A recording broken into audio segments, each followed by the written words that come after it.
I'm going to call the hearing to order. As you know, yesterday was our second hearing on the renewable fuel standard. We had two panels of witnesses yesterday, and we have our third panel of witnesses today. So I want to thank all of you for joining us today. And I'll be introducing the members of the panel, but I would like to recognize the distinguished gentleman from Iowa, Mr. Braley, for the purpose of an introduction. I want to thank you, Mr. Chairman, for holding the hearing and extending me the courtesy of introducing a friend of mine, a very distinguished Iowan who is the first woman to be president of the National Corn Growers Association, Pam Johnson from Floyd, Iowa. Pam is a sixth-generation farmer who raises corn and soybeans with her husband, their two sons, and their young families. They also manage a seed business, and the thing that I noted most about her is she describes herself as coming from a long line of very strong men and women who have farmed for hundreds of years, and I think that says a lot about you. Welcome to the committee. Well, thank you very much, and Ms. Johnson, thank you for being with us today. We do look forward to your testimony. And at this time, I'll introduce the other members of the panel. We're glad to have all of you. Mr. Bill Rennick, who is the Senior Vice President of the National Chicken Council. We have Mr. Ed Anderson, who is CEO of WindGap, and he's testifying on behalf of the National Council of Chain Restaurants. We have Mr. Chris Hurt, who is a professor at the Department of Agricultural Economics from Purdue University. And then we have Mr. Scott Faber, who is Vice President of Government Affairs for the Environmental Working Group. And as you know, this is one of those issues where there's not a lot of complete agreement on, so we've heard a lot of different views, and we do look forward to hearing your views today.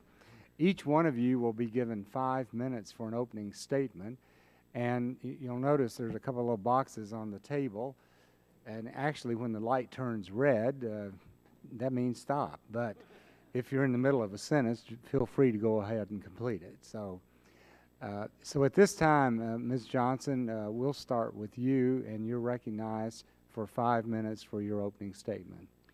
Thank you, Chairman Whitfield.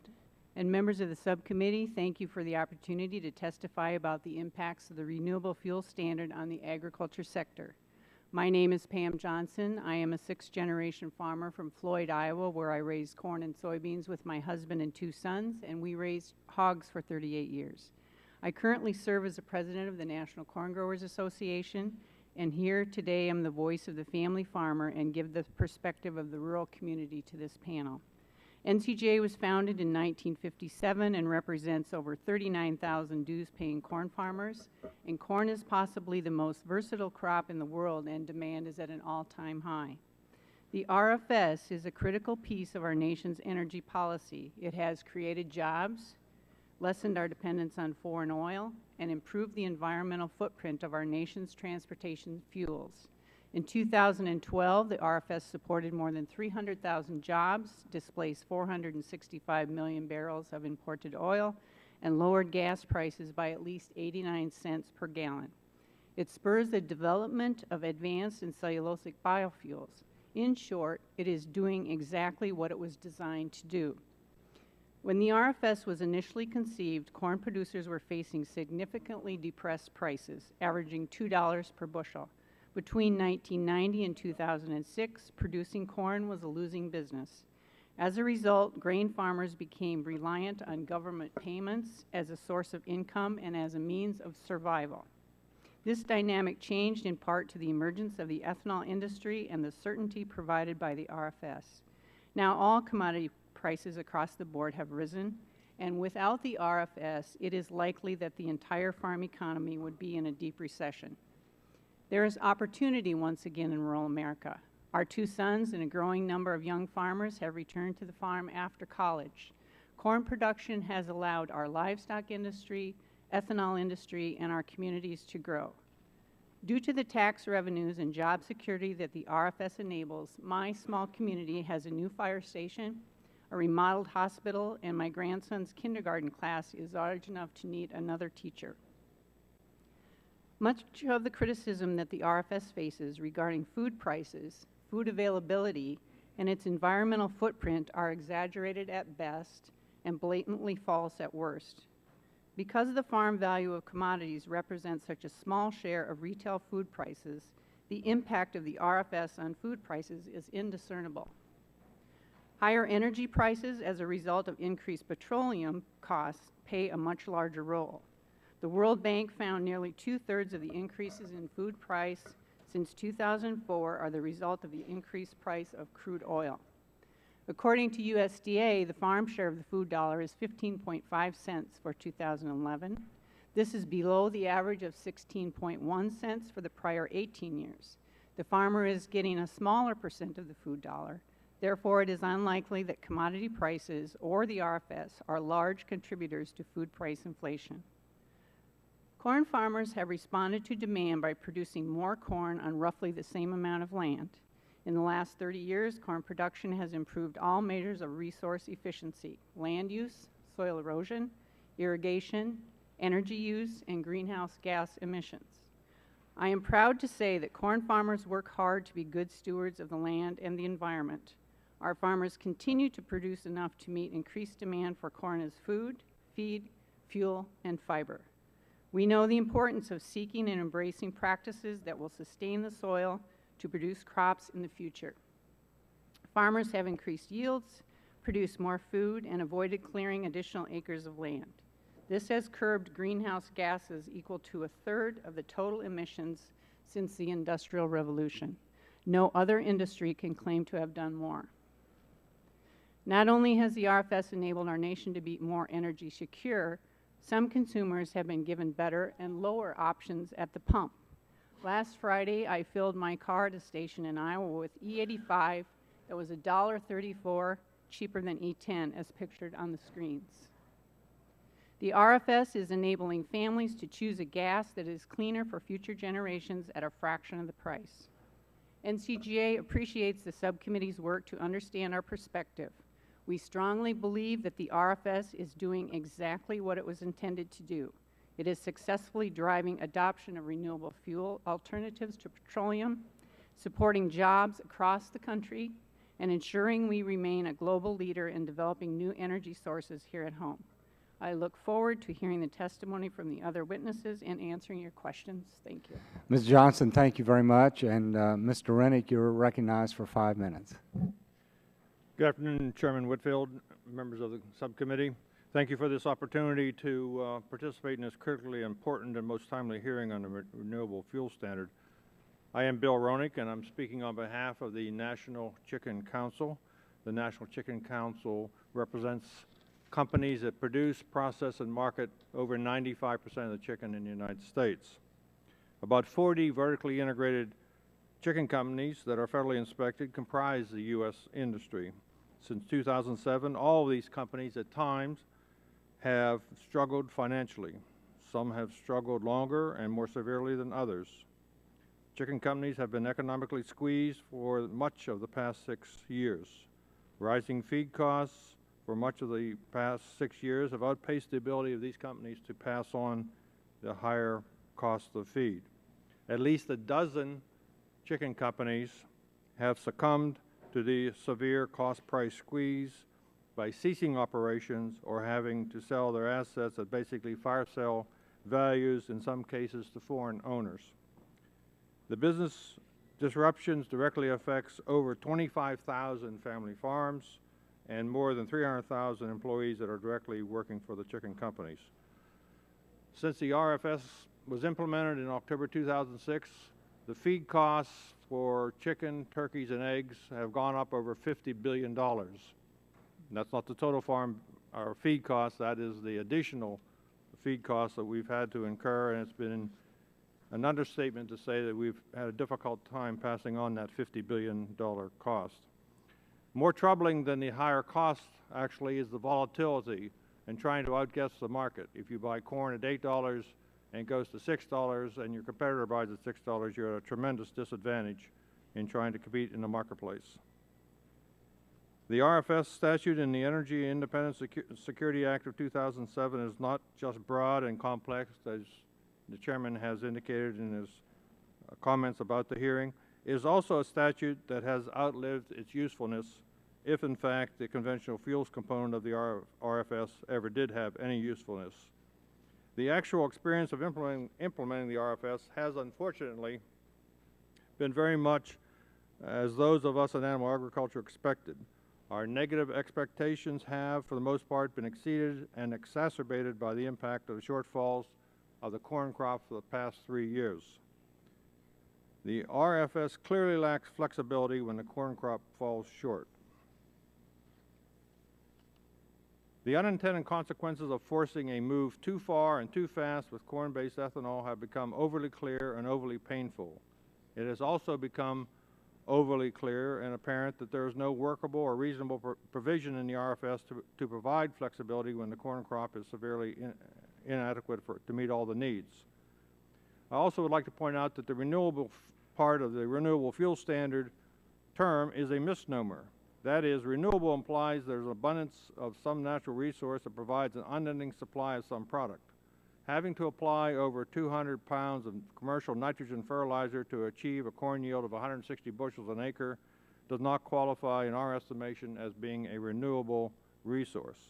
If you did not apply that fertilizer, your yields would be cut in half. If you didn't apply them again the next year, you'd be cut in half again. In short, the renewable fuel standard, at least for the conventional biofuels part of it, is broken beyond repair. It is imperative and important at this time that Congress take action to take a hard, critical look at the RFS. If Congress concludes, as we do, the RFS cannot be fixed because it is broken beyond repair, then Congress must do the right thing. And I would recommend those who are interested in more information about the National Chicken Council's position that you go on the committee's website and look for our white paper that we submitted in response to your call for the impact on agriculture.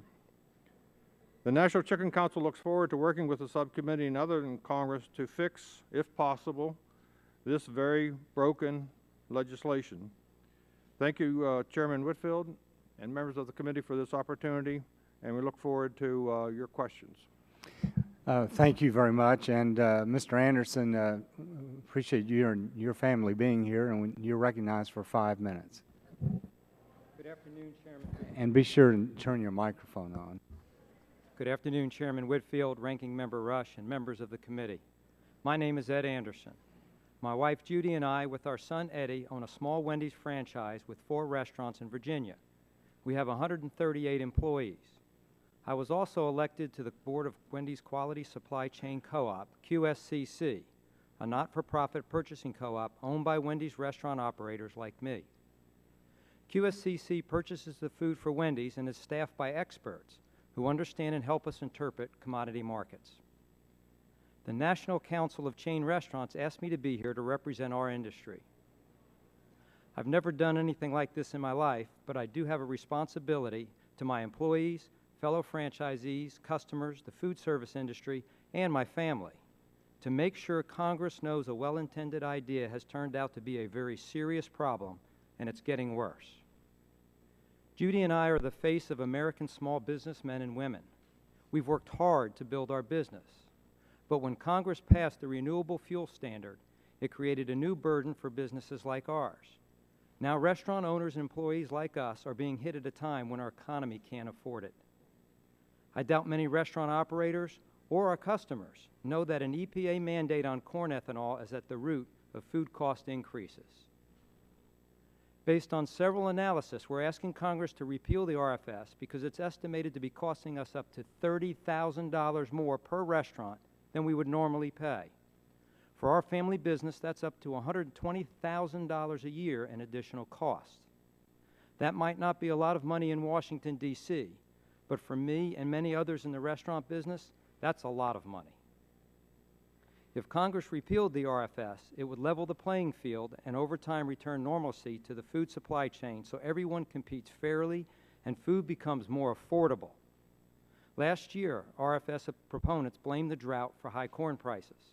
This year, they're blaming it on oil prices. But a 2012 report by PricewaterhouseCoopers confirms what our analysis at QSCC already thoroughly studied. It's the RFS that distorts food commodity costs so much that restaurants, our suppliers, and consumers are forced to pay more than we normally would under market conditions. Please understand, we're not anti-ethanol. We know if it wasn't for American farmers and ranchers, we wouldn't be here, and we support American agriculture. We get all of our beef and chicken from here in North America. But this mandate is making food so expensive that it's harder to continue investing in new or remodeled restaurants, which would create badly needed construction and restaurant jobs. I believe with all my heart that we live in the greatest country in the world.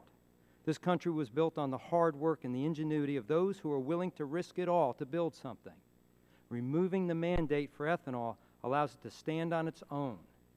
Capitalism allows us all to adjust and be successful. Let the natural market dictate the cost of ethanol, not a mandate.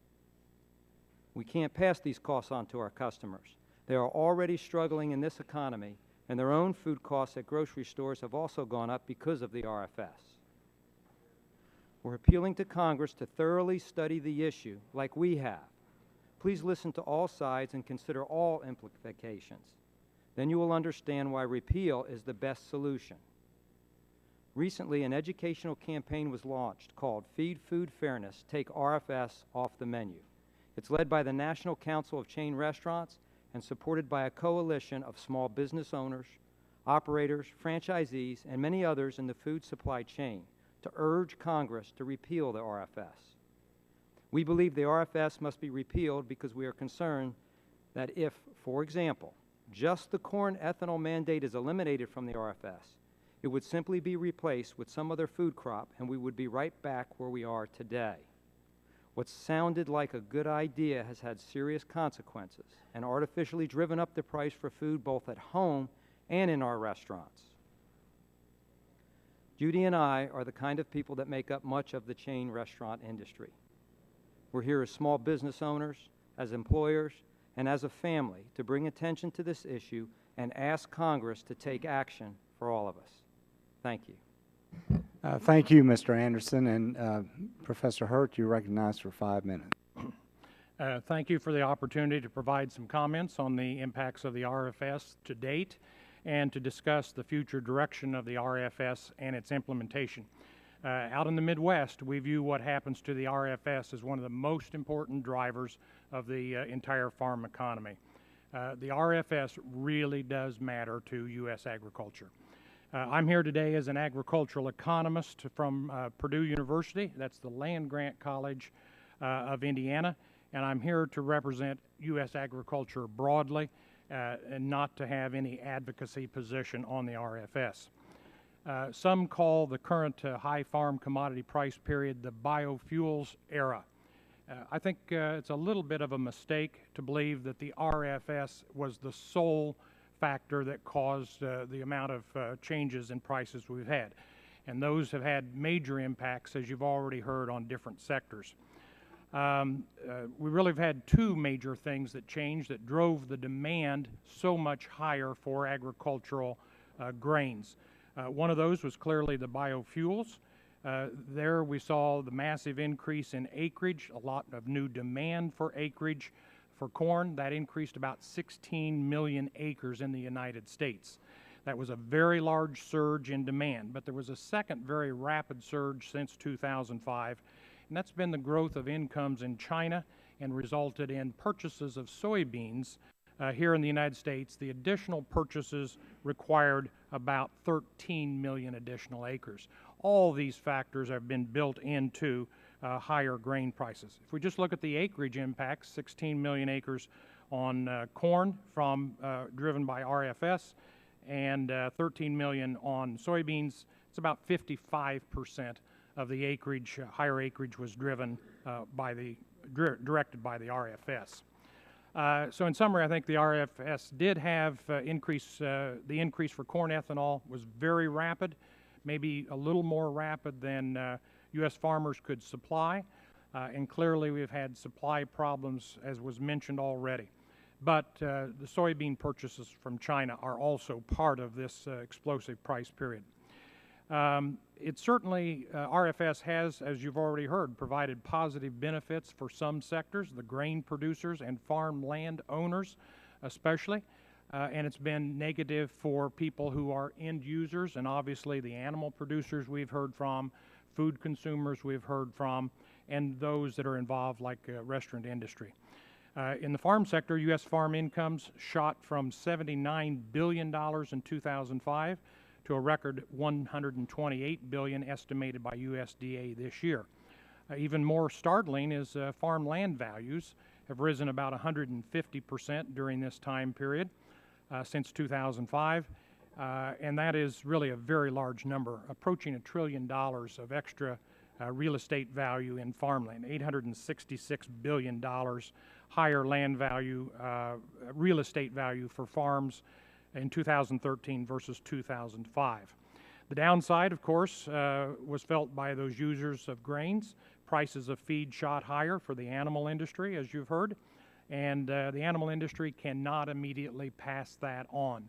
Their prices are determined by their supply that year. When they have much higher feed prices, they can't pass it on. They absorb that in losses in their margins, as you've already heard, and then eventually those losses discourage some people. We have then a reduction in the amount of food available. I looked at some of the meat sector. Per capita availability of meat has gone down since grain prices went up about 5% this year. Per capita supplies of chicken and turkey. Pork availability is 6% lower, and beef supplies in the United States are down 14% since we had that cheap corn. So clearly we look at that. Consumers have less food availability to choose from at higher prices. They're definitely losers. Retail food prices have been mentioned. They've risen about food has risen about 1% faster than the core inflation rate. And again, as is mentioned, it is the commodity portion of the food that we would relate to the RFS, so it is a smaller portion. Certainly the RFS has some major issues coming up. The blend wall, I'm sure you've talked about. We have a really slow start towards E15 and E85. We have tiny cellulose production, which was supposed to be the direction we were going at this point, and other issues. Let me conclude then by saying crop farmers, I think, would like to maintain conventional ethanol levels about where they are today. I think they can reach the 15 billion gallon level that is slated. Our problems really are over on the cellulosic side. And in terms of oil seeds, we can see some further increase in oil seeds. This might be like soybean oil, but I think the bottom line is what we would like the agricultural sector is to see some stability, as corn growers have indicated. We would really like to see from the end user side, we would like to see that there not be legislative mandates that increase the demand beyond the ability to supply that. So that we look at the supply, how quickly can supply grow, and if we're going to have mandates, that those mandates not increase demand quicker than supply. I look forward to any questions you have. Thank you. Well, thank you. And Mr. Faber, you're recognized for 5 minutes. Right. Thank you, Mr. Chairman, Ranking Member Rush, and thank you, members of the committee. I'm the last witness on the last panel, so I will be brief, and I will take to heart Mr. Shimkus's command to listen and be constructive. I think that's exactly the right mindset to bring to this issue. And would you mind just taking the microphone a little closer? Absolutely. Yes, exactly. I will do whatever Mr. Shimkus says. So I do think it is time to, and we've heard this over the last 2 days, it's time to recognize that the RFS is producing too many biofuels that increase greenhouse gas emissions, that increase food prices, that pollute our air and water, and not enough of the good biofuels that really help hold the promise of not pitting our energy needs against our food security and environmental needs. And it's important to look back and remember that the RFS was once heralded as a way to combat climate change, but according to EPA's own analysis and their 2010 regulatory impact analysis, the RFS has actually increased greenhouse gas emissions by encouraging farmers to plow up millions of acres of land, releasing carbon into the atmosphere and releasing nitrous oxide emissions into the atmosphere. And again, according to EPA's own analysis, the rapid expansion of corn ethanol increased greenhouse gas emissions in 2012 and will continue to increase greenhouse gas emissions for years to come. And that's because most corn ethanol is either produced in a natural gas-fired dry mill ethanol plant, which, according to EPA, increases life cycle greenhouse gas emissions by 33% when compared to gasoline, or in a coal-fired dry mill ethanol plant, which increases greenhouse gas emissions, again, according to EPA, by 66% when compared to gasoline. But that's not all. As farmers have applied more fertilizer to millions of acres of new cropland, the RFS has also increased the amount of fertilizer that winds up in our rivers and streams. That in turn increases the cost of treating our drinking water. It has increased the amount of water that's used in many drought-stricken states. It's increased emissions of air pollutants like particulate matter and ozone, and as we've heard on this panel, increased food prices for consumers. That's the bad news. I think the good news is that many second-generation biofuels hold real promise because many of these fuels convert wastes, not food crops, into fuel. Unfortunately, as you heard yesterday, the marketplace is saturated by corn ethanol, blocking the commercial development of these much more promising fuels. And so we believe that in order to allow second-generation fuels to gain a foothold in the marketplace, Congress must reform RFS to phase out the corn ethanol mandate. There's simply no reason to think RFS, as currently designed, is providing a sufficiently powerful incentive to develop these new fuels. In fact, all of the evidence suggests that RFS is failing to deliver on that promise. Over the last year alone, EIA has on 3 separate occasions revised downward its estimates for cellulosic ethanol production in 2022. At a minimum, Congress should level the playing field for these second-generation biofuels by making corn ethanol subject to the same high greenhouse gas reduction standards as second-generation biofuels. Right now, as I mentioned, most corn ethanol production is completely exempt from any of these greenhouse gas reduction standards. So they are, again, completely exempt from meeting these greenhouse gas reduction standards under the 2007 Act. And according to EPA's 2010 regulatory impact analysis, increasing greenhouse gas emissions. What's more, phasing out these food-to-fuel mandates would, as you've just heard, create a level playing field for livestock operators, for food manufacturers, for restaurant owners who are paying more for food and feed. I'd like to just close by thanking you for reviewing this issue. We've now had many years of experience with the RFS. I applaud you all for recognizing that now's the time for reform, and we do look forward to working with you to come up with constructive ways to help bring these promising second-generation fuels to the marketplace. Thank you. Mr. Faber, thanks very much, and thank all of you for your testimony. We appreciate your taking time to be here. I'm going to recognize myself for 5 minutes of questions. We actually have votes on the floor, and unfortunately there's like 8 or 9 amendments. It's going to take some time. So I know members are interested, have a lot of questions. I'll go on and ask mine now, and maybe we can get to Mr. Rush. And then hopefully you all can go down to the cafeteria and have a sandwich or something for an hour. But I do apologize in advance for this inconvenience. As I said, we've had a number of hearings on this, and it is a complex topic. Initially, when the Renewable Fuel Standard was adopted, there were 3 basic reasons for doing so. One was less reliance on foreign oil. The second was to revitalize the rural areas, and the third reason was to reduce greenhouse gas emissions. And so the question I'd like to ask each one of you is, if those were the 3 primary reasons given for the adoption of Renewable Fuel Standard, the International Energy Agency recently said that within a short period of time, 5-6 years, America will be the #1 oil-producing country in the world because of recent finds in new fields like the Bakken field, which means that one of the reasons for this standard be less dependent on foreign oil seems to be less important. The second reason is that we reduce greenhouse gases. Well, Mr. Faber, in his testimony, points to studies, and I'll just read from a few of them here. Researchers found that the cumulative greenhouse gas emissions caused by corn ethanol for the period between 2015 and 2044 will be about 1.4 billion tons, or 300 million tons more than emissions from an energy equivalent of gasoline. And they say that actually EPA's original research was wrong. And then it says the National Academy of Sciences found that overall production and use of ethanol was projected to result in increases in the pollutant concentration.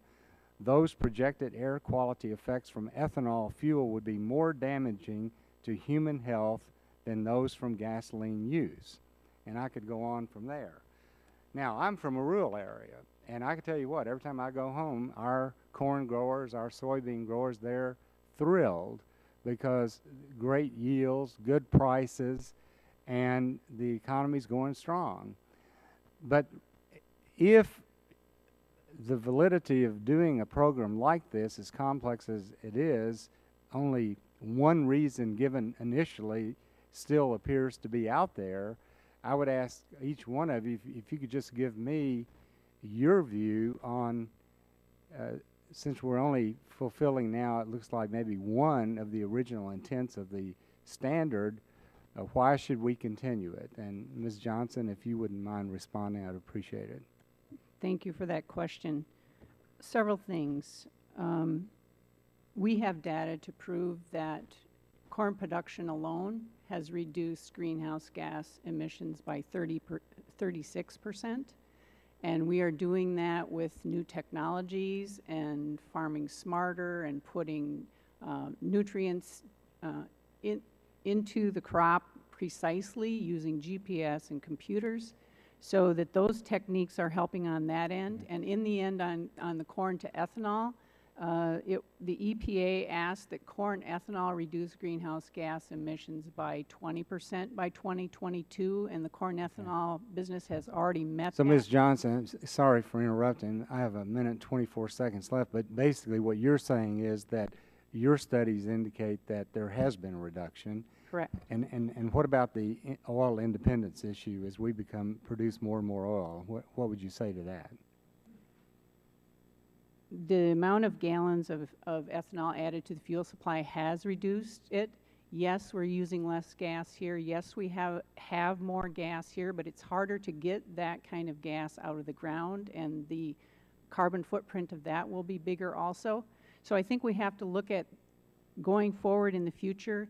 These products are still fossil fuels, and they are still at some point finite, and we need to develop renewable fuels. Mr. Rennick, do you have a comment? I would just observe what Dr. Hurt said about almost $1 trillion increase in land values. That's great for the people who owned that land, wanted to sell it. But if you're a young farmer trying to get into agriculture, and we do need some young farmers out there, we've raised a very high hurdle for them to overcome to continue to be in animal agriculture. But is it still your position that it should be repealed, or It would the be our RFS? position there needs, if we cannot put flexibility into the program, then we need to fix it and if we can't fix it, then we need to repeal it. Okay, Mr. Anderson. Thank you. I'm just a small businessman, so when we talk about these other things, it's very difficult for me. But on a daily basis, the thing I can speak about is I have a responsibility to my 130-plus employees, and I know that the rising of the food commodity prices has put a severe impact on us, not only at the restaurant, but even in the grocery stores. And that has made it very difficult for everybody to pay higher prices for gas and for food at this time. Mr. Hurd? Yeah, I think that there has been enough change that we need, Congress should look at the renewable fuel standard. Okay. Implementation is going to be very difficult given the high amounts of additional biofuels that are to be produced. Okay. Mr. Faber? I would just add that it's not EWG's view, it's both EPA's view and the National Academy of Sciences' view that the corn ethanol mandate has increased greenhouse gases. They wrote in 2011 that Regardless of whether the co-product is sold wet or dry, corn grain ethanol has life cycle greenhouse gas emissions higher than gasoline in 2012 and 2017. So I think we don't need to get into this fight of dueling studies. The experts, EPA and the National Academy of Sciences, have already drawn the conclusion that especially in the short run, when we need greenhouse gas reductions the most, corn ethanol is increasing emissions by increasing the amount of carbon that's released into the atmosphere. Thank you very much. And now, Mr. Rush, would you like to ask questions now, or do you want to come back? I think that it would be more appropriate given the fact that we got 77 votes left. Yeah, okay. So we should- Okay. I know a number of members have questions for you all, and I do apologize, but if you don't mind, we do need to go vote. There's going to be 7 or 8 votes. It may take 50 minutes, 55 minutes. So if you all would come back at about an hour from now, we would genuinely appreciate it. And with that, we'll recess the hearing for 1 hour. Thank you. It's all right. So you get 10 Bart.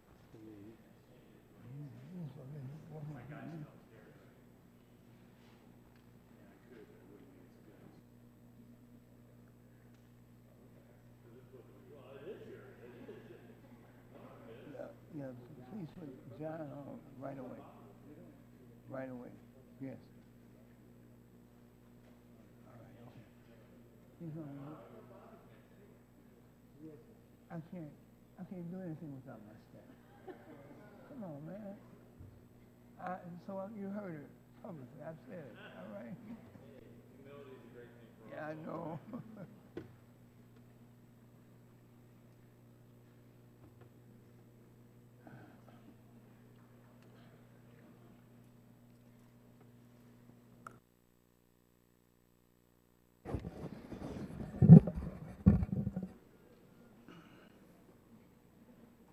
We'll get started in just 1 minute.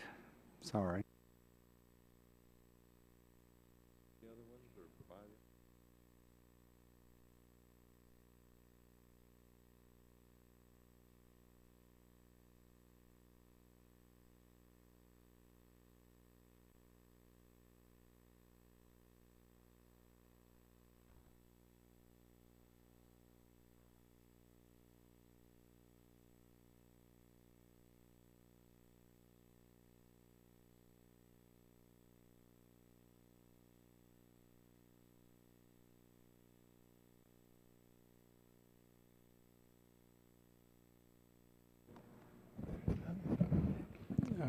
At this time, I'll recognize the gentleman from Colorado for 5 minutes of questions.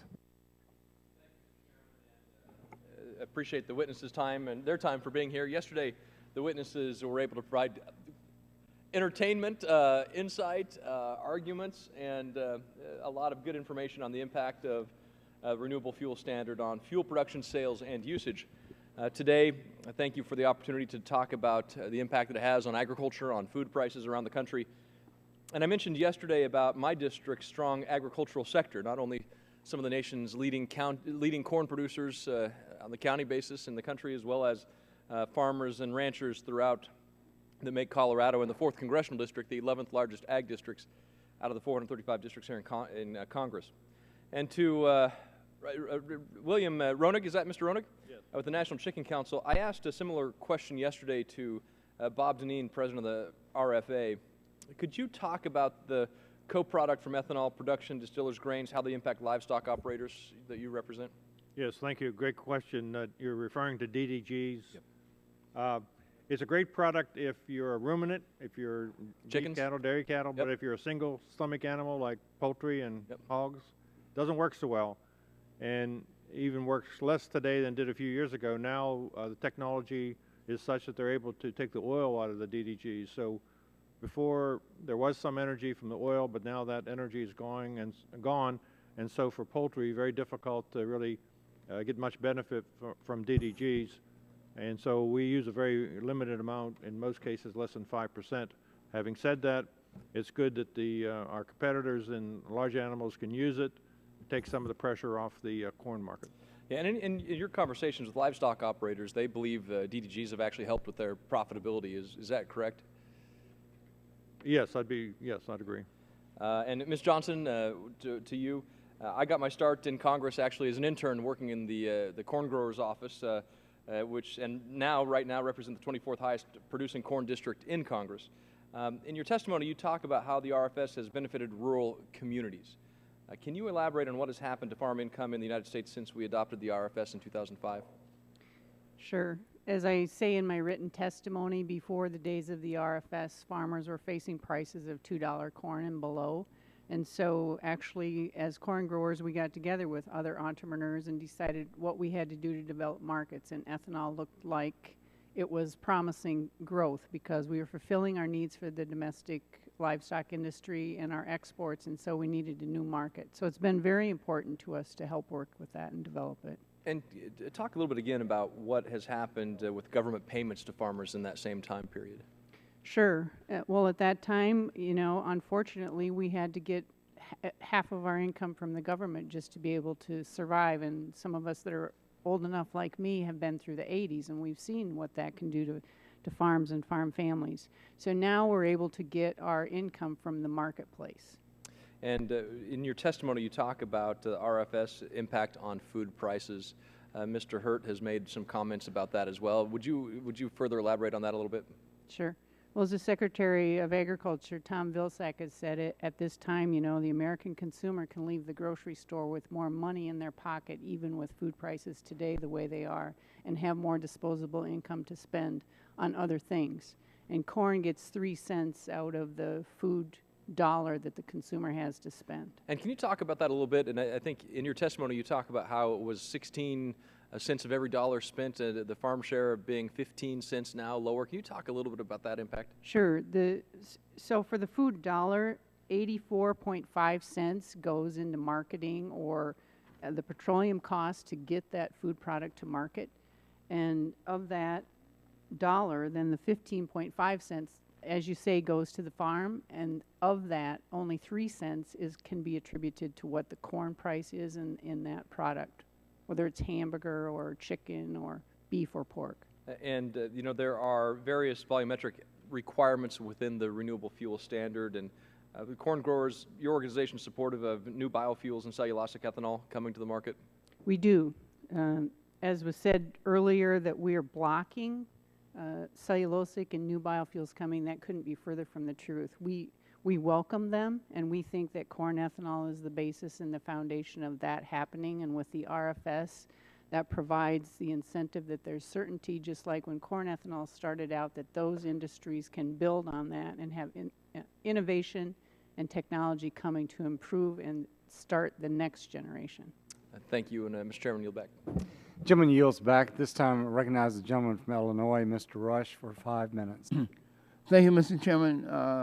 Following up on my friend from Colorado's line of questioning, the issue of rising food costs is an issue that I'm extremely sensitive to. I represent a district with some of the highest rates of both poverty and unemployment in the nation, and making sure that my constituents can afford to put food on the table is of the highest concern for myself.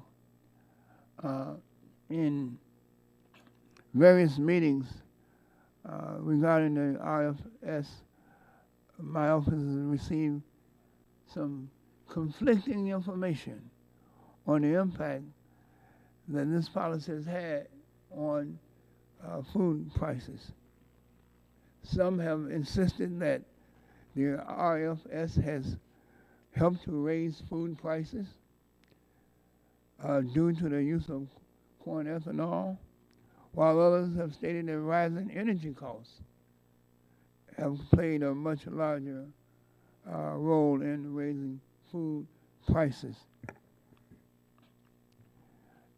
During today's panel discussion, in fact, Mr. Deneen stated and showed a pretty convincing slide demonstration. In yesterday's panel, rather, Mr. Deneen showed a pretty convincing slide demonstration that the UN global food prices and global crude oil prices rose and failed almost simultaneously between the years 2000 to the present. And I want to ask all the panelists today,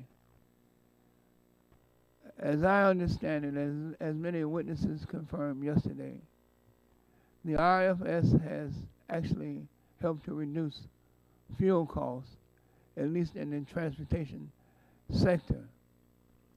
I want to learn more about the impact that repealing the RFS would have on food costs, if any. So I want to go down the line and ask each of you to briefly share your views on what has been the greatest impact on food costs, the RFS or rising energy costs. Second question, what impact would repealing the RFS have on the prices that Americans pay for food? So I want to go down the line, beginning with you, Mrs. Johnson. Can you answer those questions? Thank you very much. We believe that it is the rising cost of fuel that is costing people more for their food dollar. There's a high correlation between the price of a barrel of oil and what people pay for food, because as transportation costs go up.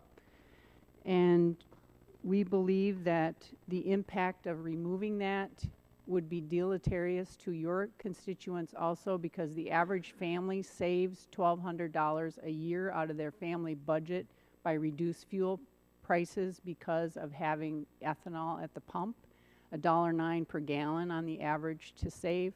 And I buy both food and the groceries and fuel for my family.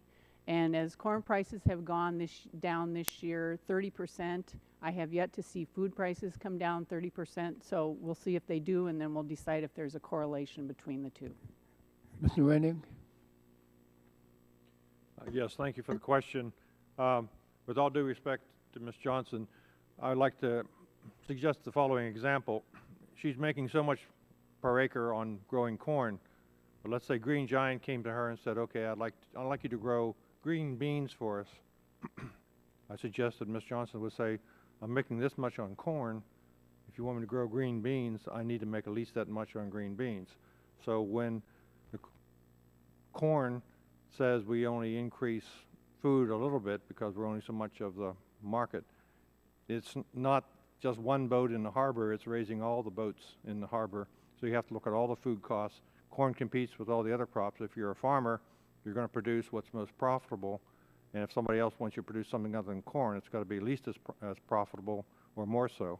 So the argument needs to be much broader than just what is the cost of corn.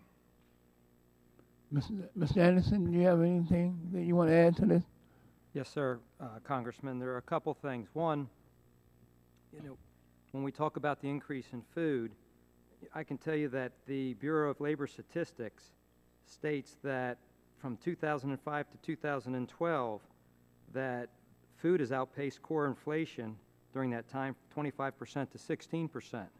When we talk about the price of higher food, I can tell you that I come here and can tell you that in my restaurants, food has increased for the last 5 years. And at QSCC, which is the Quality Supply Chain Co-op at Wendy's, they study it every day. And that's a fact as far as we're concerned. Additionally, it impacts everybody because, as was just stated, whether it's corn, too much corn being planted, then it takes away from soybean. So then the soybean prices go up. So the cost to consumers has gone up significantly, and the cost for us in the restaurants has gone up significantly for the same reasons. Thank you. Thank you. Mr. Hurd? My evaluation would be that there has been a direct correlation. RFS has raised food prices.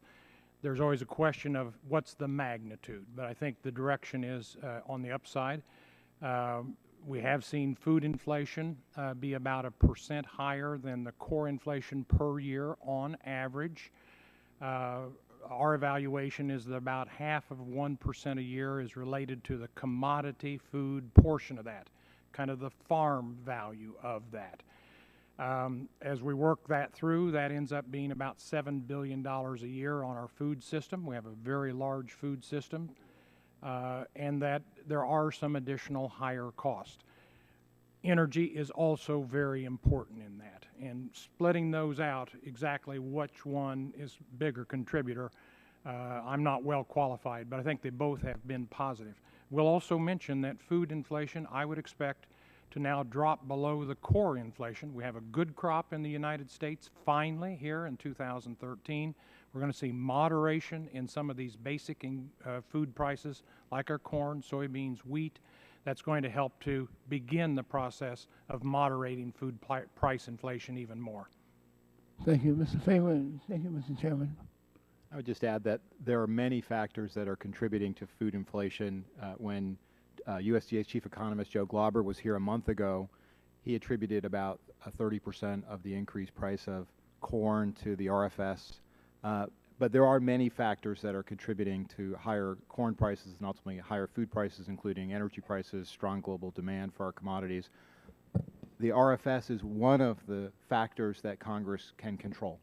So of all the things that impact the price of corn and ultimately the price of food, energy prices, the weather, strong global demand, the amount of ethanol that we blend into gasoline is one of the factors that we can actually change. Thank you. The gentleman's time's expired. At this time, I recognize the gentleman from Illinois, Mr. Shimkus, for 5 minutes. Thank you, Mr. Chairman. I think since we're getting close to the ending of the whole panels, I think it's being instructive to just talk about ethanol and how it actually got developed. And everybody talks about 2005, but it wasn't 2005 that developed ethanol into the markets. It was the Clean Air Act of 1992 because it caused the fuel to burn cleaner. It was tailpipe emissions, and that was the entry. It was also the entry with another product called MTBE, which eventually became a persona non grata because of some odor and discoloration, not toxicity, but so MTBE got left. Ethanol started going into that market for the Clean Air Act. So then it was 2005 that we made the transition of energy security, decreasing reliance on imported crude oil by having renewable fuels. The environment has shifted quite a bit with our own ability to produce fracking and going to our depleted wells using new technology and getting more oil. And that's kind of what stirred up this debate again. But I think the basic premise is that in any business, and as the government has sent a signal, and you have made capital investment to respond to that federal law, I think no one would be supportive of the government changing the rules to bankrupt those who invested private capital to meet the law of the national government. Is there anyone? So that is part of this debate, that we've made promises, investment, private capital to build refineries, ethanol refineries, a lot of times in rural America where they have nothing but fields. Now they've got a little refinery there. It's paying taxes, as Pam has mentioned. So that's why we're trying to find the sweet spot in this. Scott, and I think I appreciate your acknowledging that. We didn't get much of that yesterday, but we think we will as we move forward. But Scott, let me ask you. We understand the new world of cellulosic. There will be many of us who, and I think even my friends on the other side, it is going to be built on the foundation of corn-based ethanol. So I would hope that if that's the future you all want to go, Yep. Your testimony says reduce. I don't think that's going to pass the political scrutiny. But if it is build on that future, then we've got an area we can work together. Well, here's the challenge, and I think we see this problem the same way, and one of your witnesses made this point yesterday that I can't pour this jug of water in this cup. And that's fundamentally the problem with the RFS we have today. But that's why we're trying, that's why we're having these hearings. That's exactly why we're here. And I think one of the things that was not said explicitly, but we all know, is that we will be in an E10 environment because of the engine and infrastructure hurdles for some time. All right, my time's expiring, but you can't put 14 ounces in a 12-ounce cup. Right. But that's where we need your help Yeah. How do we make these changes? And I want to go to Pam real quick because I want to ask this question.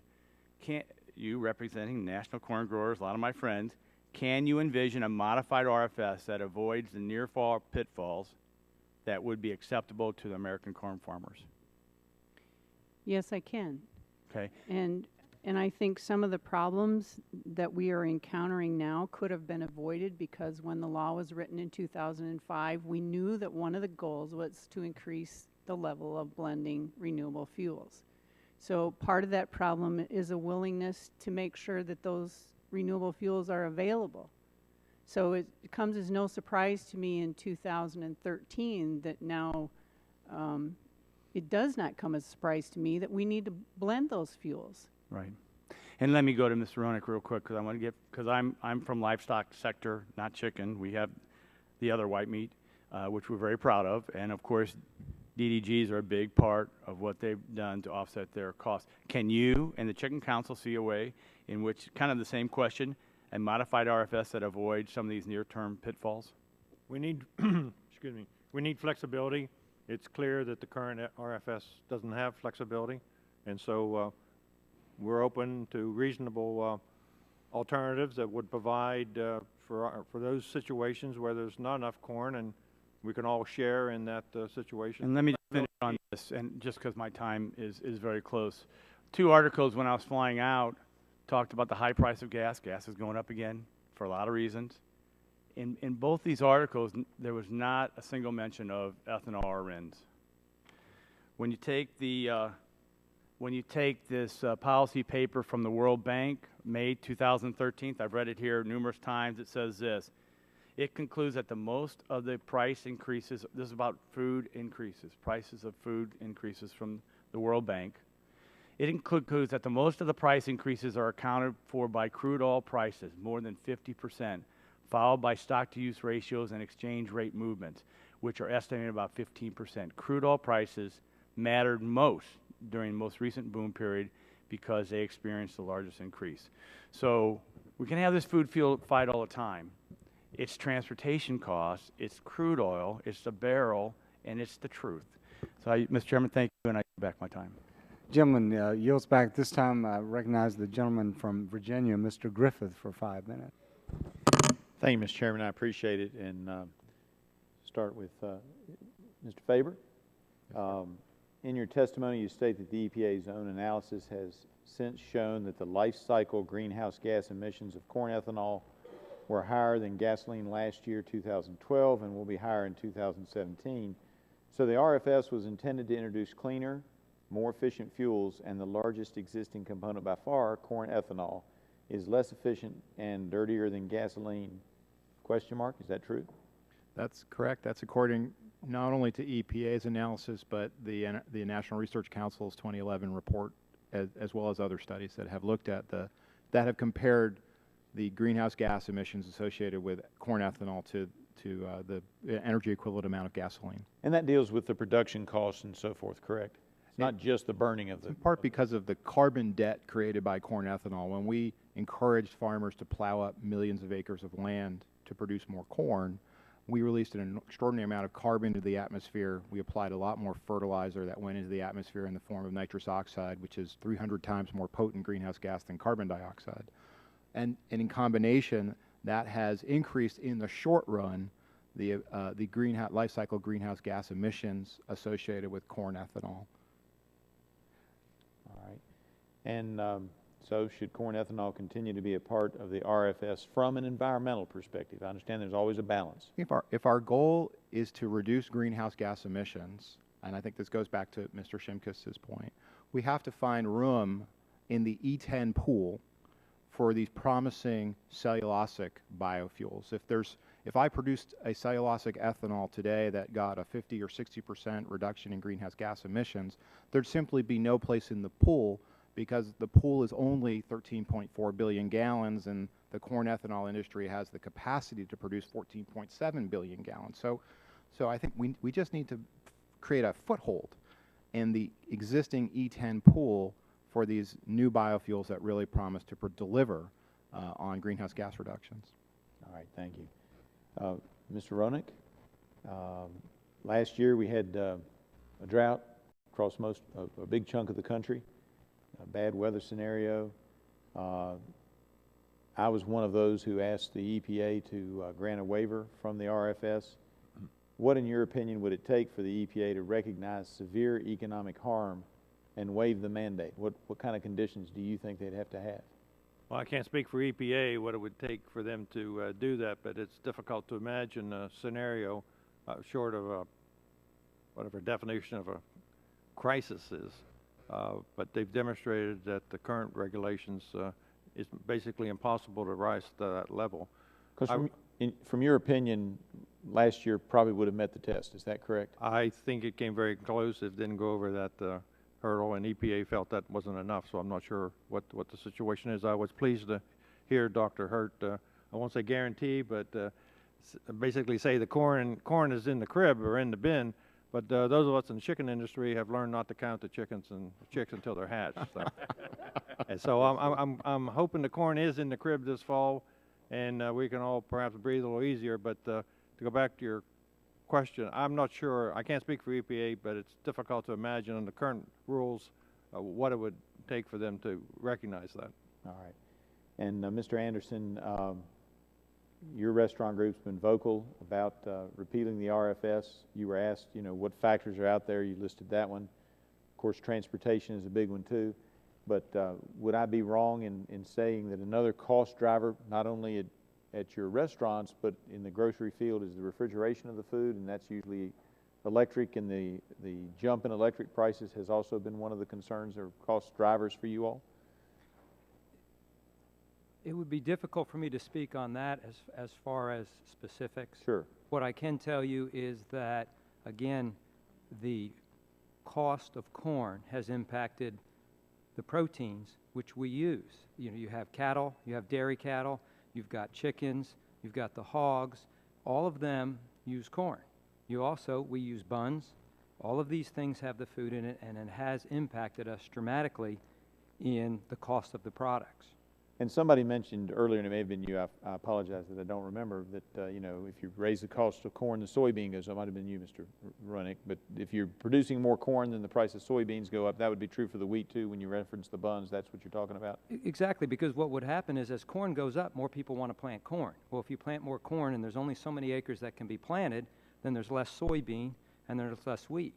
And so we have seen significant increases in soybean, and we use that to make our chili and other products, and obviously our buns, which we sell quite a few of those also. All right. Thank you very much. I see my time is up. Now yield back, Mr. Chairman. Gentleman's time has expired, and this time I recognize the gentleman from Louisiana, Mr. Scalise, for 5 minutes. Thank you, Mr. Chairman, and again, thank you for having the series of hearings. It's the third panel that we've heard from, and a lot of really good, interesting perspectives on the renewable fuel standard. I wasn't here in Congress when it passed and was updated, but I've seen and heard a lot of firsthand stories of the problems that it's causing, whether intended or unintended, but serious consequences that we're seeing throughout many parts of our economy. And again, it's still in the early stages as we're approaching the blend wall, but by all estimates, by next year or at the latest, at the end of next year, we would be hitting that blend wall, and then you have even deeper problems. And so that's why we're here, is to talk about what those problems are and then solve this problem. And I know I support legislation that would solve it by repealing the mandate, because clearly it's not working the way it was intended. But when we get to some of the points that have come up in some of our earlier panels, we had in our first panel yesterday, we had a gentleman who talked about the impact on the price of food, and I know some of our panelists here have testified about how RFS, one of its intended or unintended consequences, and an increase in food prices that you're experiencing. One of our panelists said that I think his quote was, "The impact of the renewable fuel standard itself on food prices is indiscernible." And I'd like to, Ms. Johnson, get your take on it, and then also ask Mr. Ronick and Mr. Anderson as well, because I know you each have different perspectives on it, but that was one of the panelists yesterday. Thank you for the question, and we can get you more information from the Consumer Price Index. But some of the data that we have, if corn is $6 a bushel, the corn equivalent in that is 27 cents for a pound of beef, 38 cents for a pound of pork, 27 cents for chicken. If it drops down to $4, which it's heading there, we had rain across the Midwest, as Dr. Hertz said, and we're But below. would you agree or disagree when he said that the renewable fuel standard itself had no impact or an indiscernible impact on the price of food? It had some impact, but the greater impact is from the price of a barrel of oil and energy prices. And we can get you the data on hamburgers, chicken, pork. Well, let me ask milk, the egg. chicken man, Mr. Roenick. Apologize if that's That's fine. I appreciate that. if you can give me kind of your perspective on what you've seen. Sure. The rule of thumb is if a bushel of corn goes up 30 cents a bushel, you've added 1 penny to the cost of producing a live weight chicken. And the same way on soybean meal, if a ton of soybean meal goes up $30 a ton, you've added 1 cent to the increased cost of production of producing live chicken. So that's the rule of thumb. It's a pretty direct correlation, and there's not a whole lot of substitutes. And if you want to produce chickens and you got them in the field, you got to feed them, and you absorb the cost or try and pass it on.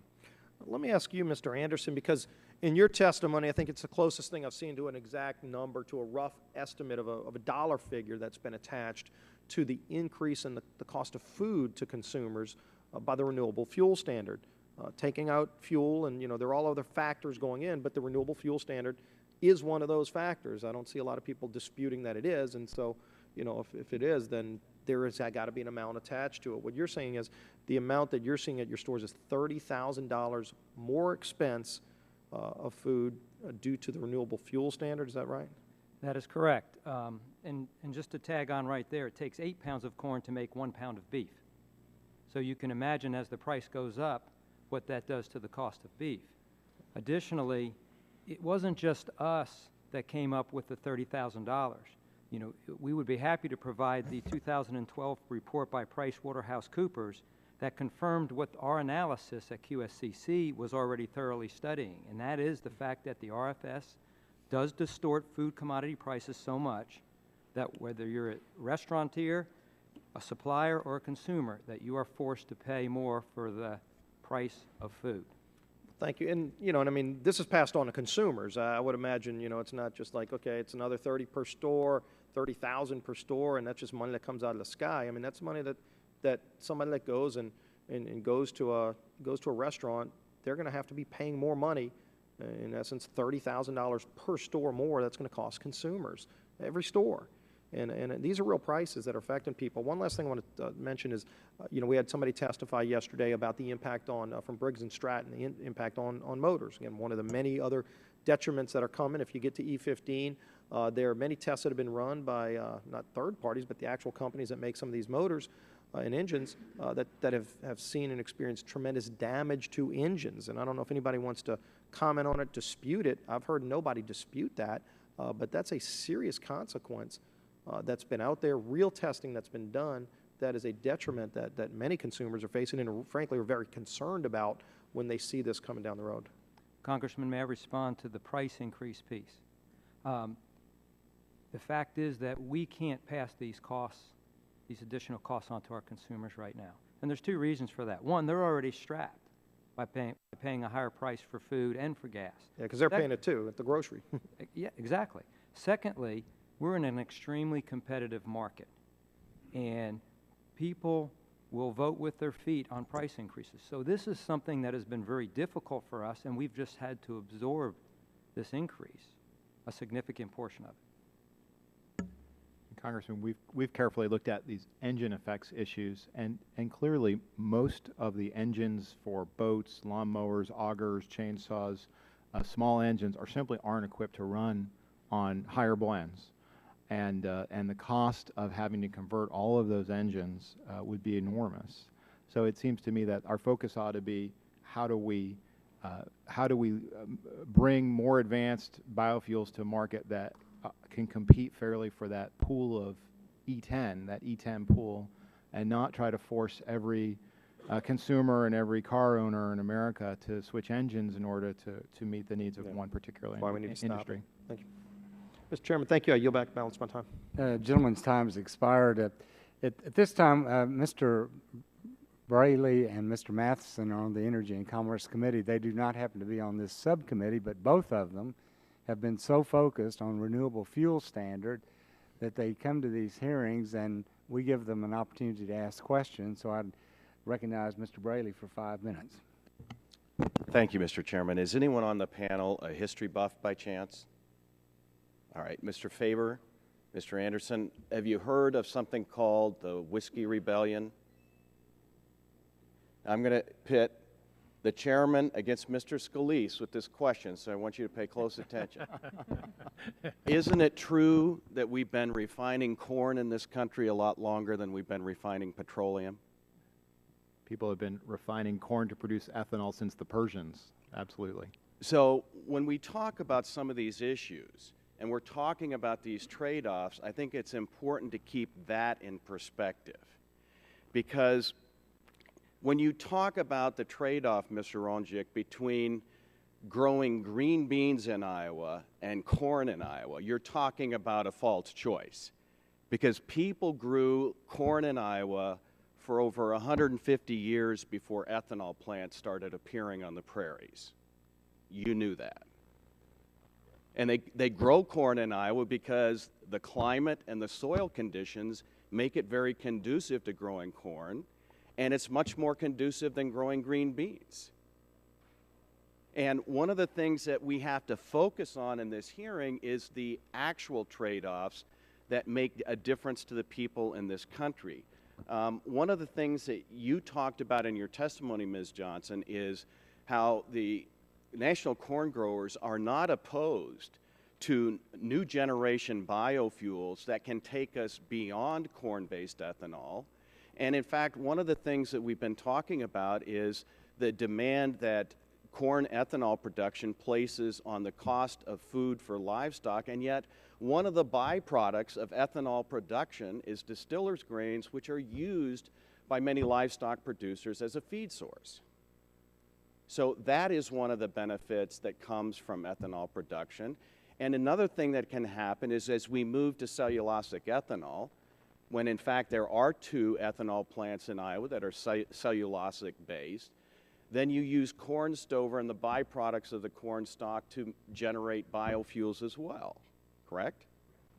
One of the things that you mentioned was this photograph that was up on the screen showing the prices for E85 ethanol in St. Ansgar, Iowa, which is in my congressional district, $2.24 a gallon, which is a clear benefit to consumers who are interested in using advanced biofuels. And I just happened to check, in addition to that price in St. Ansgar, you can buy E85 for $2.39 in Westside, for $2.49 in Riverside and Neola and Urbandale, Iowa. So this is a product that is already reducing the cost of fuel for consumers in our state, correct? Now, one of the things that we talked about was the trade-offs that are impacting the price of food. And Mr. Anderson, you grew up in the Garden State of New Jersey. Yes, I did. You did. And you talked about the impact of rising corn acres on soybean planting and the loss of acres to soybeans. Do you remember that? Yes. Have you ever been a farmer? No, I have not. Worked on a farm? Do you understand the concept of crop rotation in states like Iowa and Illinois, where Mr. Shimkus lives, and Nebraska? They call themselves the Cornhusker State, but nobody's husking corn there anymore that I know. Do you know what crop rotation is and why farmers alternate between corn and soybeans? Yes, sir. It's to replenish the soil by putting nitrogen back in it that's taken out by the corn crop. And that's why in states like ours, you see large acres of production of corn and soybeans. And one of the things we know about soybeans is that they're used to also generate a renewable fuel called biodiesel. You're aware of that? Yes, sir. And in fact, many restaurants in this country have gotten into the renewable fuels business by using their waste fats to deliver to companies that are using it to convert it into biofuels. correct? Correct. So some of the members of your restaurant association are also generating income from the biofuels industry to help reduce the cost of operating their businesses. I can assure you that the income from that grease comes nowhere near the $30,000 impact from the increase in the RFS. Well, you talked about the fact that some of the restaurants are faced with the risk of closure because of the RFS. Do you remember saying that in your opening statement? No, I don't. Okay. My recollection is that when you were describing the impact of the RFS on restaurants in the United States, you suggested that some of them could be faced with closure if we don't do something about the RFS. So you're not suggesting that? No, I did not suggest that. All right. With that, then, I would yield back, and I thank the chairman for extending me this courtesy. Well, thank you, Mr. Braley. At this time, I recognize the gentleman from Nebraska, Mr. Terry, for 5 minutes. Well, I appreciate this, and so my first question is to Mr. Roenick, and you talked about the expansion of the corn crop and the additional millions of acres that have been used in the fertilizer and that helps the production of our crops, and that they're producing twice as much now. And I just want to make clear what you were trying to get at, because I'm sure you're not saying that we should stay at a process where our corn crops and soybean crops should be cut in half. If you are advocating that we cut our corn crops in half, as it sounded like you were doing, what would that effect be on corn and soybean prices? If I could clarify what I tried to say, is the term renewable suggests that this is a resource on a natural basis, continues to be more or less unlimited in terms of being available. If you want to produce corn, at least commercially, you need to apply commercial nitrogen, which comes from a source that Congress considers not to be renewable. So that's all I was saying. If you don't use commercial nitrogen fertilizer to produce corn, I don't think you're going to get 160 bushels per acre. Well, I have never heard that argument before, that if you use fertilizer, it's not a renewable crop. I can't tell you how adamantly I oppose that position. I think it's just silly, frankly, because we've used fertilizer on crops for hundreds of years. I think we should use fertilizer on crops. Well, nitrogen is a fertilizer. Whether it's organic fertilizer or commercial fertilizer. Oh, so it's going to be pig fertilizer. crap that we can put on there and then it's renewable under your standards? I'm sorry? I said pig crap, but you should be waste. And then it's renewable, but that only if it's from animal waste. I'm going to move on. Well, I do want to ask you one thing, because does the chicken industry use distiller grains in their feed? Do you mix that up? Yes, we used to use more, but since the oil has come out of the DDGs, we use less of it because the energy is out. But yes, we still use a small amount. Some companies use up to 5%, but it's not a preferred feed ingredient. Okay. So what percentage of it would be mixed in? 5%? Up to 5%. I would suggest that in current usage is probably something in the 2 to 3% range when we look across the industry. All right. Mr. Hurt, I have two, or Dr. Hurt. You should say doctor up there. And I appreciate that you are taking no position in this repeal RFS. That's safe or unsafe? That means supposedly you're neutral. So I want to ask you a couple of questions, and I've read your testimony, and I want to follow up on some concepts that weren't, I think, taken to conclusion. So Mr. Anderson and Mr. Roenick and Mr. Faber argue just repeal the RFS, do it today. It's the cause of all the world's problems. And if we repeal it today, what are the consequences? Does that have an effect on corn prices? And does it have an effect on the land prices? Nobody knows for sure. We'll just start with that statement. But we think repeal of the RFS does away with cellulose altogether. It's gone. Well, if you repeal the total, yes, you will. Okay, You'll repeal that's just to advanced start with the things that biofuels, seem pretty ethanol, advanced cellulosic, whatever. It's biodiesel all probably gone. goes away if the dollar subsidy goes away. Biodiesel goes away. Actually, as we look at conventional ethanol, what we have today is an oil industry that has as their mixture, their chemistry, they have ethanol in that blend. They have ethanol in the blend for two primary reasons.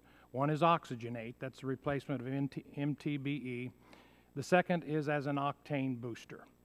And they have it because it's economic to have it in their mix for octane. We understand from the oil industry that they refine to about 84 octane now. That's a lower level than they would normally to get 87 octane. They then blend 10% ethanol. Ethanol is about 113 to 115 octane. That brings that gasoline up to 87. Now, what we don't know is because of the renewable fuel standard, the oil industry knew that they were going to have to blend 10% ethanol. So this, given the fact they have to blend 10% ethanol, this is economic. If we assume that economics continues, then maybe there would not be a collapse in corn use for ethanol. Maybe. On the other hand, 5 years from now, the oil industry might find other ways to oxygenate and octane. So I think it doesn't say it would all go away. In the short run, we don't think a lot would go away. And I think that's a fair analysis. But Mr. Anderson and Mr. Ronak have advocated no use anymore, so we couldn't use a corn-based ethanol for an oxygenate or to increase the octane. Yeah, and again, I think your question was if you take away I did. the RFS, I changed the question. If you take away the RFS, the market determines. And then what we're saying is the market would still buy some for a while until the oil industry perhaps totally reformulates. Mr. Anderson, wouldn't you be frustrated if the market still allowed 10% blend and it was ubiquitous because of octane needs? I mean, you still would then have Armageddon occurring in the fast food industry. What I would say to you is that, first of all, we're not anti-ethanol. What we're saying is take the mandate away and let free enterprise and free market conditions determine the cost of the product. That way the government's not picking winners and losers. All we're doing is... You can't have it both ways. I'm sorry. You can't say eliminate the mandate because the mandate that essentially gets you to the 10% is wrong, but then when Dr. Hurt was saying, well, there may not be any displacement because the market was pretty much built off of that 10%, well, you're still going to have Armageddon then. So it sounds to me that you're just against corn ethanol, not just market. Gentleman's time has expired. I'd like to remind all the members that not to change the question in the middle of the question. Mr. Olson, you're recognized for 5 minutes. I thank the chairman. There'll be no change in the middle of the question from this congressman from Texas. And I'd like to thank the witnesses for coming this afternoon. I appreciate your time and patience with the votes. As we had a hearing yesterday on this issue, a little different group here, but as I said in the hearing, I'm not opposed to corn farmers. I'm not opposed to ethanol, corn-based ethanol. I've got some corn production in Texas 22. Small, but the western part of the county produces corn. My Uncle Gus had a corn farm in south central Wisconsin. Every summer we'd go up there. Guess who worked in the cornfield with a hoe, whacking the weeds? Pete Olson, getting paid $5 a week. Yay, thank you so much, Uncle Gus. He had machinery for that. So just to make sure, it seems very clear to me that the renewable fuel standard is on a path right now with some very negative consequences for our economy. One of those consequences is related to the impact on families trying to put food on the table. Last month, we had the Department of Agriculture before this committee. I asked about the impact of RFS on food prices. Their economists say most studies point to about 30% of the recent spikes in corn prices being due to RFS. These corn prices trickle into every aspect of our economy. A USA report this spring predicted that high-priced corn and other commodities will permeate supermarkets, quote unquote, and that, quote, structural inflation for beef and pork will intensify. That hurts families, and that hurts businesses. So my first question for you is for you, Mr. Ronig. I hope I pronounced that correctly, sir. And I apologize if this question was answered while I was off there counting my votes, but we routinely hear from supporters of the RFS that it boosts employment for corn farmers, but of course your members are heavily present in rural America as well, and you point to negative impacts of the RFS. Would you argue that the RFS has hurt hiring or employment in your industry, and are you able to put a number on that impact? Thank you for the question. If I understand correctly, we need corn farmers need us, and to give you a specific number as to what that balance should be, I would like to get back to you if I could on that. That works for me, sir. Thank you very much. I'd like to talk to you, Mr. Anderson. Next question, please, sir. And my question for you, sir, I had a Wendy's franchise owner from back home in Texas come to my office about a month ago. And I thought we talked about Obamacare, impact on small businesses, tax policy, none of that. We talked about the RFS and corn-based ethanol. And they agreed. He agreed with your testimony that each of the restaurants loses roughly $20,000 to $30,000 per year because of commodity prices and the RFS. So my question is, what does $30,000 mean to your stores? What are some things you would otherwise be able to do with that money? Thank you, Congressman. That $30,000 per store means a lot, and I'll give you two examples. With that additional money, I can reinvest in my restaurants. If I reinvest in my restaurants, then not only am I maintaining the jobs that I have in my restaurant with the employees that I have, but also it helps to create or sustain other jobs. When we build new restaurants or remodel, I'll give you two specific examples. The person who does the landscaping in my Wendy's, for my 4 Wendy's, he started just as a person cutting a couple lawns. He came to me and asked for an opportunity to present his case to take care of that. I agreed. That person now hires over 35 people. He has created 35 jobs along with the sustainability of his because of that. That's a trickle-down effect of jobs. Additionally, my window cleaner, same thing. This gentleman was just cleaning a couple windows. He came in and asked me if he could have the opportunity to, quote, cleaning our windows. I agreed to do that. He now hires 7 to 10 people to help clean windows. So there's a trickle-down effect when I can have money to invest in my restaurants. If I build a new restaurant, I create 30 more jobs on average. I create 4 to 6 more management positions. And I've created work for construction, which we all know is badly needed in this country.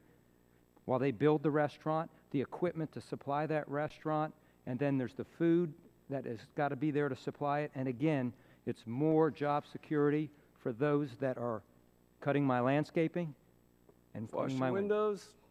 Yes, sir, I'm out of time. One suggestion, sir. Get the first Whataburger franchise here in Washington, D.C. area. You'll be booming. That's the Texas National Restaurant, the hamburger restaurant, Whataburger, Whataburger, Whataburger. What's the name of it?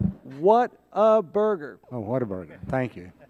I yield back. At this time, I'd like to recognize Mr. Matheson for 5 minutes, who's been sitting here very patiently. Well, thanks, Mr. Chairman. Thanks for doing these hearings. I'm sorry my conflict prevented me from being for the first 2 panels, and I assume we can send some written questions in for them if we can. Appreciate your patience with that. A couple of questions I wanted to ask. Ms. Johnson, you mentioned the savings on fuel costs of $1.09 a gallon. I think that was a study by the Renewable Fuels Association that came up with that number. Is that correct? Yes. You familiar with the article in Scientific American this week, the study out of MIT that says that that study was flawed and that number is actually not true and that there is no discernible effect on fuel costs from ethanol? I am not. Okay. Mr. Chairman, I wish I had a paper copy of that study, but if it's permissible, I think that ought to be part of the hearing record. This is an article in Scientific American. Yeah, without objection. Thank you. I think it also, the issue that's interesting now compared to a couple of years ago is the impact of RINs. Now, did I hear they're $1.34 this week or something like that? It's a lot more. So I think the effect on fuel costs is a relevant topic for us to look at. And we ought to talk about things have changed from whatever study said it was in 2009 or 10 or 11. I just know in 2013 the cost of RINs has gone up a lot, and it's got to be having an impact on price at the pump. Another question I want to ask you, Ms. Johnson. Last month, during the first RFS hearing, we heard testimony from government witnesses. We had someone from the Energy Information Administration. We had someone from the U.S. Department of Agriculture. They indicated that as long as ethanol continues to be economical, which I believe in your testimony you indicate is true, this issue about using it as an oxygenator, as an octane booster, that they estimate, the EIA estimates that if you get rid of the RFS altogether, it would result in roughly about a 10% reduction in the amount of ethanol that's used in the supply chain today. Do you agree with that, or do you have a sense of if that would be the case or not? I do not agree with that statement because the oil industry needs an incentive to blend renewable fuels. Otherwise, there is no incentive to blend those fuels. And, you know, we've talked in other panels, too, about battling over different studies. So, you know, we've got the numbers that say that consumers saved $1.09 a gallon at the pump, and that saved families $1,200 last year. I hear you. You're right. In our business, we hear about different studies and different statistics all the time. Sometimes it's good to see who it's coming from if they have an interest in what that study says. Congressman, if I can just say, you know, we've got a short-term problem. The drought did cause a lot of damage last year, a lot of tough issues for all of us. And so the short-term answer to a short-term problem is we are looking at producing a very abundant corn crop for this year, which will answer short-term problems. We have to start looking at what the long-term big picture is for fuels in America and what it means for the three things that the RFS was originally set out to do. I couldn't agree more. Mr. Faber, do you have a thought about the statement from the Energy Information Administration that indicates that if the mandate goes away, it will result in a drop of about 10% on the overall use of ethanol in our fuel supply chain? I think it's an incredibly important question, and it goes back to something that Mr. Terry was alluding to as well. What happens if you got rid of RFS? And when you, I think some of your witnesses yesterday alluded to this, and EIA has confirmed that in the short run, not much. That because we have more than 14 billion gallons of ethanol production capacity, and because the gasoline refiners are now routinely blending ethanol, in part because of Mr. Braley's picture, in part because at some points in the year, it helps water the scotch. It's a little bit cheaper than the RBOB, than gasoline. There's plenty of incentive for gasoline refiners to continue to blend ethanol. To Professor Hurt's point, in the absence of the floor, in the absence of the mandate, that someday there may be other ways for blenders to improve octane or to provide an oxygenate. And that's the trade-off. The benefit to consumers of phasing out the corn mandate, not repealing the entire mandate, but phasing out the corn mandate, is you're providing more room in that 13.4 gallon E10, 13.4 billion gallon E10 pool for these cellulosic biofuels that have the potential to really reduce greenhouse gas emissions. Well, I concur with that. I'd also say the other benefit would be you get rid of the need for the RINs that are, I think, increasing and distorting markets. Absolutely. And I think that would be helpful. Mr. Chairman, I think that we've raised an issue that may be interesting for this committee to look at, which is, in the short run, it appears that ethanol is a good way to pursue oxygenating fuels or octane boosters. There's a concern in the longer run there may be alternative choices that the refining industry could use. Maybe we could have a hearing to talk about what the likelihood or viability is of those alternative choices. That might make us a little more informed as we look at the impacts of the Renewable Fuel Standard. With that, I really appreciate your patience, and I'll yield back my time. Well, thank you, Mr. Matheson, and thanks for that suggestion.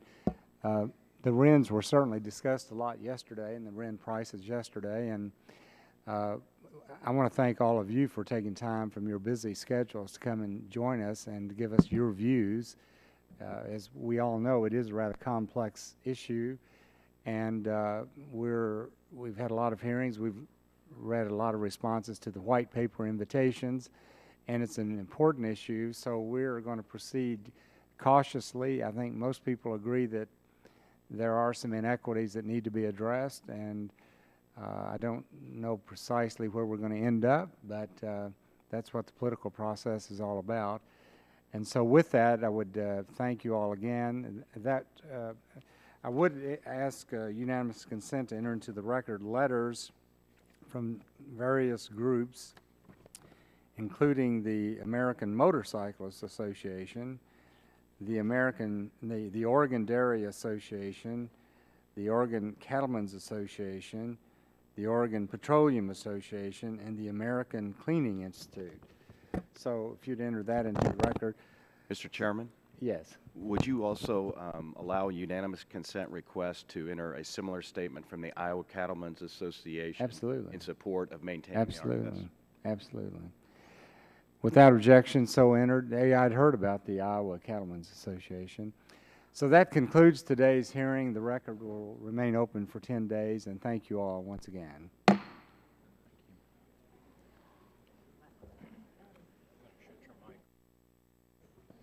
Oh.